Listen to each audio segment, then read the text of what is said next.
पुष्प के परागकोश से परागकणों को, ये तो कौन सा परागन, से परागकण निकलकर, चाहे वो हवा माध्यम हो, कोई जीव जंतु माध्यम। जय हिंद। चलिए चलते हैं आज की हम नेक्स्ट क्लास में। तो पिछले क्लास में हम लोग को बता दिया था कि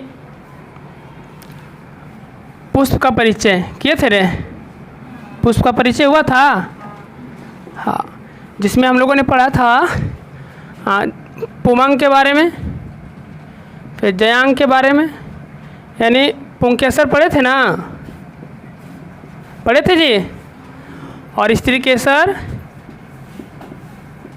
ये हो गया था ना, पुंकेसर और स्त्री केसर हुआ था।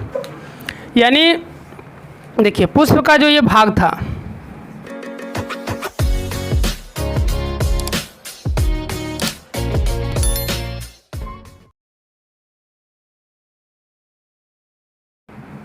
नलिका नहीं था, इसी को वर्तिकाग्र कर रहे थे। ठीक है, ये आगे कहाँ जुड़ती है बताएंगे आगे आपको। ये इतना मुख्य भाग था है ना, जिसमें ये पुंकेसर था, ये वाला पत्ती को क्या कहते थे, पत्ती क्या था, बाह्य दल पुंज, ये क्या था, दल पुंज। इसको हमने बाह्य दल पुंज के नाम से जाने थे। बाह्य दल पुंज क्यों याद है ना, एक रहेगा तो बाह्य दल, एक से अधिक रहेगा तो पुंज, है ना, और ये क्या था, दल, एक से अधिक रहा तो इसको क्या कहते थे, दल पुंज, याद है ना। ये क्या था पूरा, पुमंग क्या था, मैंने स्त्री केसर ये कहिए, नहीं सॉरी पुंकेसर ना, पुंकेसर, और ऐसा ढेर सारा रहता है क्या कहते हैं उसको, पुमंग। क्या कहेंगे, ढेर सारा रहेगा तो पुमंग कहेंगे। ये भाग क्या कहलाता है, स्त्री केसर, जिसको बोलते थे ना वर्तिकाग्र, वर्तिकाग्र, और ये क्या था, वर्तिका था ना, हाँ, और ये नीचे वाला भाग क्या कहलाता था, अंडाशय, क्या था, अंडाशय, है ना। तो इसके परिचय पूरा डिटेल हमने पहले ही पढ़ लिए थे, और आज इसके बाद चलते हैं ना। तो आज हमें पिछले क्लास में हमने जाना क्या था, फिर से जरा से देख लीजिए। जान चुके थे बाह्यदलपुंज क्या था, दलपुंज क्या था, पुंकेसर क्या है, पुमंग क्या था, वर्तिकाग्र क्या है, वर्तिका क्या है, अंडाशय क्या है, जिसे हम लोग क्या बोलते हैं सब मिला के, जयांग। क्या कहते थे, वर्तिकाग्र, वर्तिका और अंडाशय मिला के क्या कहलाता है, जयांग। जयांग क्यों कहलाती है, क्योंकि जयांग जो है पुष्प का कौन सा भाग है, पुष्प का कौन सा भाग, मादा भाग का, ये कौन सा भाग, मादा, यानी स्त्री है ना। और पुमंग जो था, पुमंग पुष्प का कौन सा भाग, पुष्प का नर भाग। समझ में आ गया ना। आपको हमेशा याद रखना है कि जयांग पुष्प का मादा भाग और पुमंग पुष्प का नर भाग होता है। यहाँ तक कोई दिक्कत, जैसे देखिए नर भाग पुंकेसर एक रहेगा तो पुंकेसर, और ऐसा पुष्प में तो बहुत सारा रहता है ना, तो बहुत सारा रहेगा तो इसे क्या कहेंगे, पुमंग, क्या कहेंगे। और ये तीनों भाग को मिला कर ना बोलते हैं जयांग। इतना हमने पूरा क्लियर समझा दिए थे आपको। ठीक है, चलिए। और यहाँ तक ये भी बताए थे कि जो पुंकेसर होता है वो दो भागों में बटे होते हैं, एक ऊपर वाला भाग और एक उसके नीचे वाला भाग, है ना। यहाँ भी देखिए पुंकेसर है तो ऊपर भाग अलग है और नीचे का भाग। ऊपर वाले भाग का क्या नाम था, परागकोश, क्या नाम था, परागकोश, और नीचे वाले को क्या कहते थे, तंतु, क्या कहते थे, तंतु, है ना। ऊपर वाले को परागकोश और नीचे वाले को तंतु। परागकोश में क्या मौजूद रहता है, क्या रहता है जी, परागकण, हाँ, क्या रहती है, परागकण। तो अब हमें इसके बाद पढ़ना यही है कि परागन क्या है ना, परागन क्या पढ़ेंगे इसके बाद, परागन क्या है। ठीक है, चलिए तो बेहतरीन ढंग से समझते हैं परागन है क्या। तो यहाँ पर जो था पुंकेसर, पुंकेसर के ऊपरी भाग में क्या था, परागकोश, और परागकोश में कौन सा कण था, परागन। कौन सा कण है, परागन। तो यहाँ पर समझेंगे परागन क्या है ना, पुष्पों में परागन क्या कहलाता है, वो क्या है समझेंगे। चलिए, तो यहाँ ध्यान से समझिए कि पुष्प के परागकोश से, किससे, पुष्प के परागकोश से परागकणों को निकलकर पुष्प के वर्तिकाग्र तक पहुँचना ही क्या कहलाता है, परागन कहलाता है। क्या कहलाता है, यानी कि यहाँ का जो बीज है, यानी पुष्प का बीज यही है ना, परागकण को ही बीज कहते हैं। तो ये बीज को यहाँ से निकल कर, यानी परागकोश से निकल कर वर्तिकाग्र तक पहुँचना, ये क्या कहलाती है? परागन कहलाता है। कोई दिक्कत? तो ये लिख सकते हैं यहाँ पर कि पुष्प के परागकोश से परागकण निकलकर पुष्प के कहाँ तक? वर्तिकाग्र। कहाँ तक? वर्तिकाग्र तक पहुँचना ही क्या कहलाता है? पहुँचना ही परागन कहलाता है। यह समझ में आया है ना?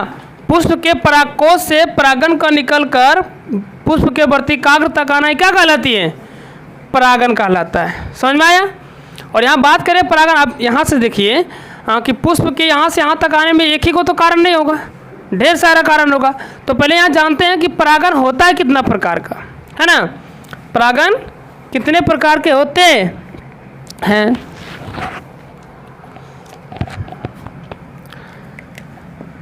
तो परागन कितने प्रकार के? 2 प्रकार के होते हैं। कितने प्रकार के? 2 प्रकार के होते हैं। नंबर 1 का क्या नाम?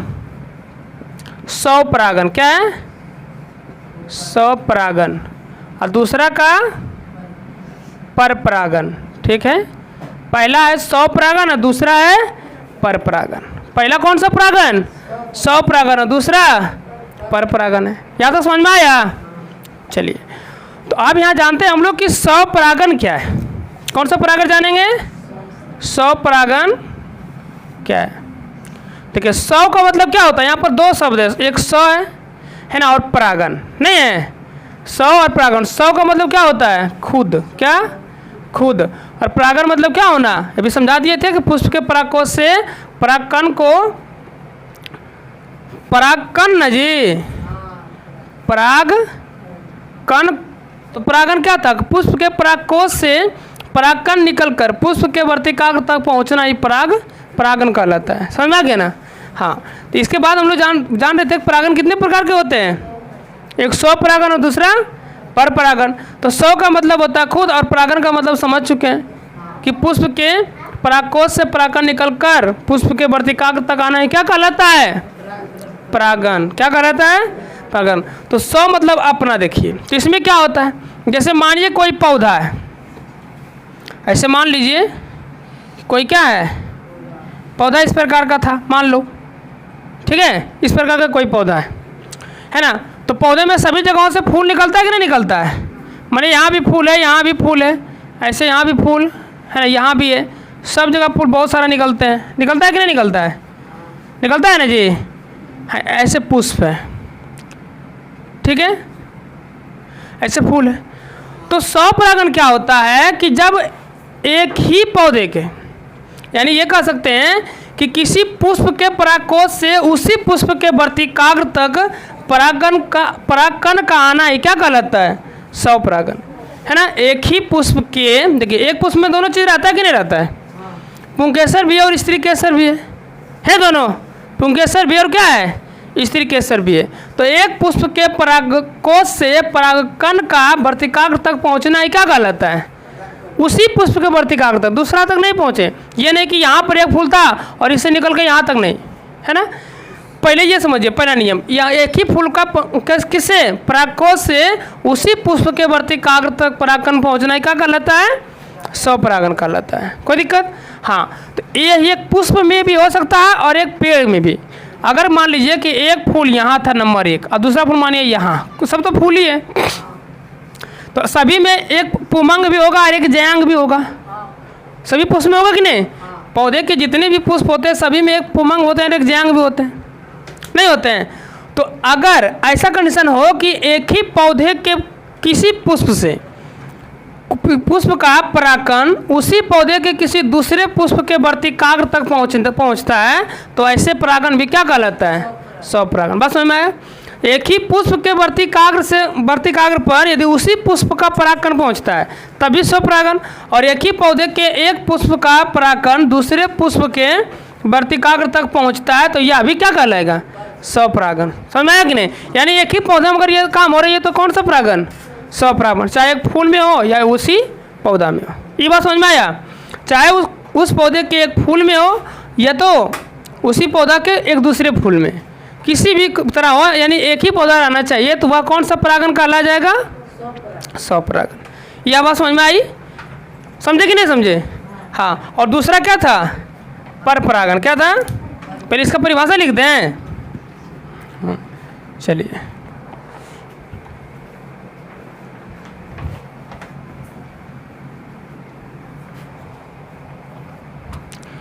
क्या लिखेंगे? जब किसी पुष्प के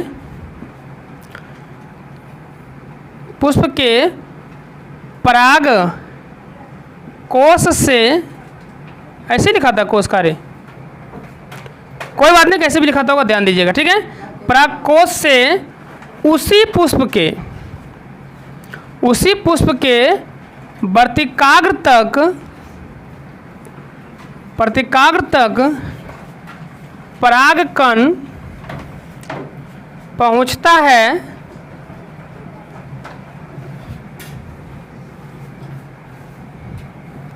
का पहुंचना, ऐसे लिखिए, पहुंचना, या एक पौधा के किसी पुष्प से उसी पौधा के किसी दूसरे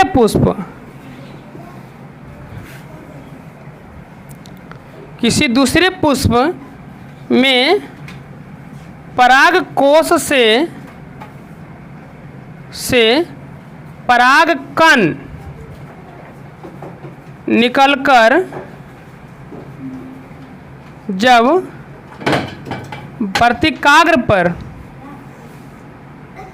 जब किसी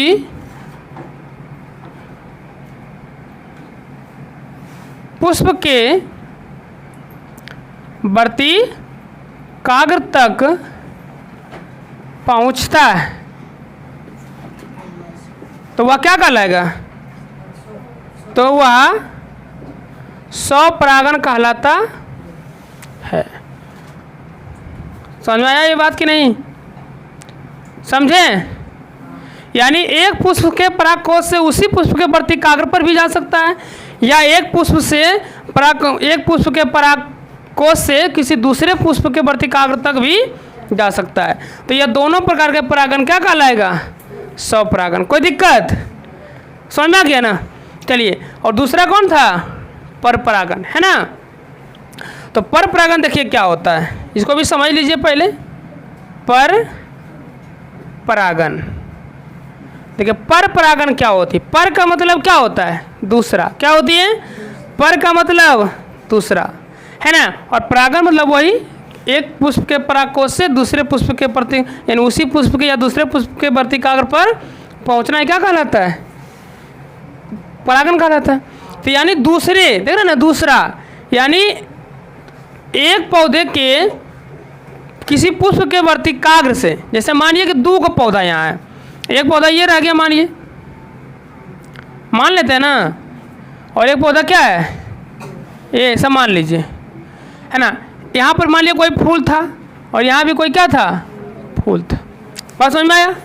दोनों आम का ही पौधा है, ऐसा मान लिया। पौधा अलग अलग नहीं होनी चाहिए, ये भी आम है, ये भी आम। ऐसा नहीं कि ये बोला आम का पौधा, ये जामुन का पौधा, इसमें भी रिप्रोडक्शन हो जाएगा, ऐसी बात नहीं, वो व्यर्थ चल जाएगा वहाँ पर।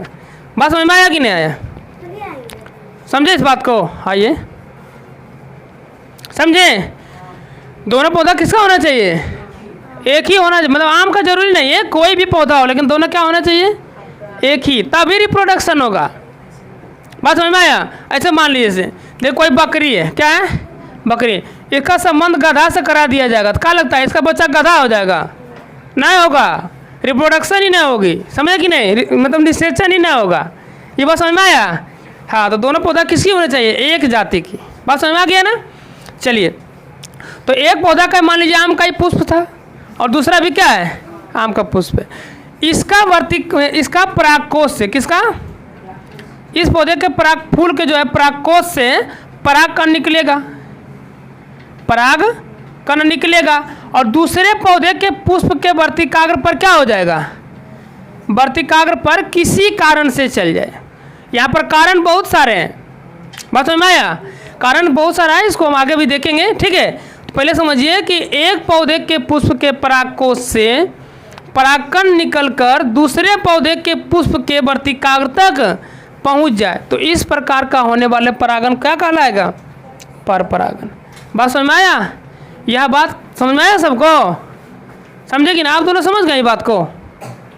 चलिए बहुत बढ़िया है, ठीक है। तो लिखे इसका परिभाषा, देखिए लिखते हैं क्या कि एक ही जाति के दो पौधे में एक पौधे के परागकोश से, एक पौधे के पुष्प के ना सर, क्योंकि परागकोश किस में होता है, पौधा में कि पुष्प में, किस में होती है, पौधा में होगा परागकोश की पुष्प में, पुष्प में होगा, क्योंकि अभी देखिए पढ़ा है ना परागकोश किस में है, पौधा में है, नहीं किस में है, पुष्प में। तो वही लिख रहे हैं कि एक ही जाति के दो पौधे में एक पौधे के पुष्प के परागकोश में उपस्थित क्या रहता है जी, उपस्थित परागकण, यह रहता है परागकण किसी भी माध्यम से दूसरे पौधे, किसी भी माध्यम से दूसरे पौधे के पुष्प के, कहाँ, पौधे के पुष्प के वर्तिकाग्र तक, कहाँ तक पहुँचेगा सर, वर्तिकाग्र तक पहुँच जाता है तो इस प्रकार का परागण क्या कहलाएगा, इस प्रकार का परागण पर परागण कहलाता, पर परागण कहलाता है। यह बात कितने आदमी को समझ में आ गया, सबको आ गया ना। चलिए इसके बाद देखिए हम लोग जानेंगे कि स्वपरागण जो हुआ वो किस प्रकार से होता है, मतलब कौन, इसका कोई ना कोई माध्यम होगा ना, इसे किस प्रकार से, जैसे मान लीजिए कि एक ही पुष्प का दोनों चीज़ें नहीं है, तो यहाँ से परागकण को यहाँ आने में कुछ तो माध्यम बनना पड़ेगा ना किसी को, चाहे वो हवा माध्यम हो, कोई जीव जंतु माध्यम हो, कीट पतंगा माध्यम हो, या मानव कोई माध्यम हो, या कोई पशु पक्षी जानवर कोई इसका माध्यम हो, कोई ना कोई माध्यम रहेगा ना यहाँ से यहाँ तक आने का। तो ये किस प्रकार से काम करती है हम लोग आगे जानेंगे नेक्स्ट पार्ट में, ठीक है। तो आज इतना ही तक रखते हैं, ठीक है। यदि वीडियो हमारा अच्छा लगा तो आप लोग अपने दोस्तों में शेयर kariye, हमारे चैनल को सब्सक्राइब कीजिए और वीडियो अगर ठीक लगता तो चैनल को भी दूसरे चैनलों पर शेयर करिए, ठीक है। मिलते हैं नेक्स्ट वीडियो में, तब तक के लिए जय हिंद।